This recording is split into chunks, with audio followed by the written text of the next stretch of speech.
Chapter 1 the silent rivalry.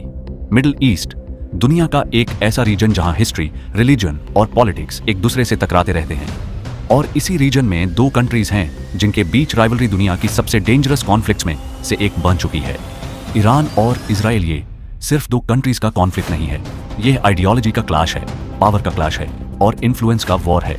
लेकिन सबसे shocking बात यह है, इन दोनों के बीच ऑफिशियल वॉर का भी डिक्लेयर नहीं हुआ, फिर भी एक शैडो वॉर सालों से चल रही है। Chapter 2 when the war once friends. आज ईरान और इजराइल एनिमीज हैं, लेकिन हमेशा ऐसा नहीं था। 1979 से पहले ईरान में रूल था मोहम्मद रेजा पहलवी का। उस टाइम ईरान और इजराइल के रिलेशंस सरप्राइजिंगली फ्रेंडली थे, ट्रेड होता था, मिलिट्री कोऑपरेशन भी था। लेकिन फिर एक इवेंट ने मिडिल ईस्ट की पॉलिटिक्स को हमेशा के लिए बदल दिया। Iranian revolution. इस रेवोल्यूशन के बाद ईरान एक इस्लामिक रिपब्लिक बन गया और नए गवर्नमेंट ने इजराइल को एनिमी नंबर 1 डिक्लेयर कर दिया।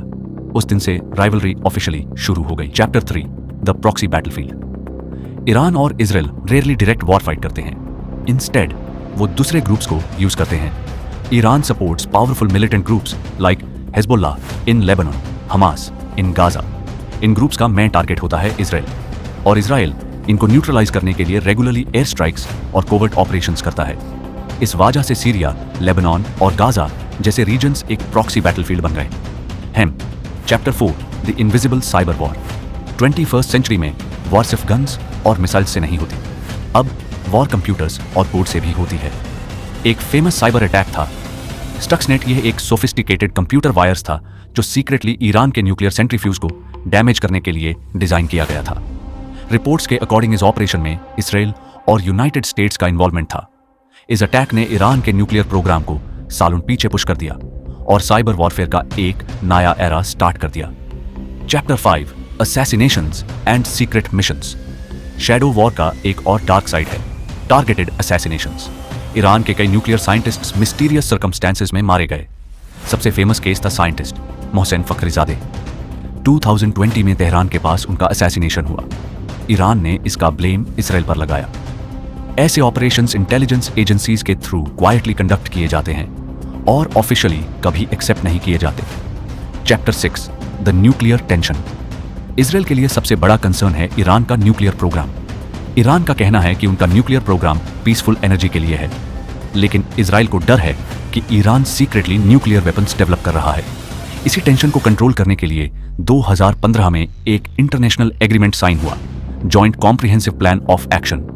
लेकिन जब डोनाल्ड ट्रंप ने 2018 में यूएस को डील से विथड्रॉ कर दिया तो टेंशन्स फिर से एस्केलेट हो गए। चैप्टर 7 फ्रॉम शैडो गैरन टू ओपन कॉन्फ्लिक्ट।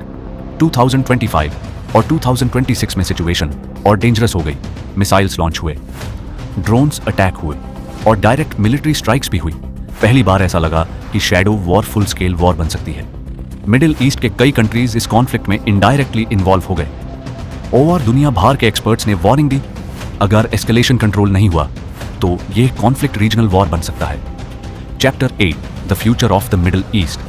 आज भी ईरान और इजराइल के बीच टेंशन खत्म नहीं हुई। साइबर अटैक्स कंटिन्यू हैं, प्रॉक्सी कॉन्फ्लिक्ट्स कंटिन्यू हैं और दोनों कंट्रीज मिलिटरी प्रिपेयर्डनेस इंक्रीज कर रहे हैं। एक स्मॉल मिसकैलकुलेशन, एक मिसाइल या एक कोवर्ट ऑपरेशन पूरे मिडिल ईस्ट को एक मैसिव वॉर में धकेल सकता है। और सवाल यह है, क्या यह शैडो वॉर कभी खत्म होगी या यह स्लोली दुनिया को एक और ग्लोबल क्राइसिस की तरफ ले जा रही है?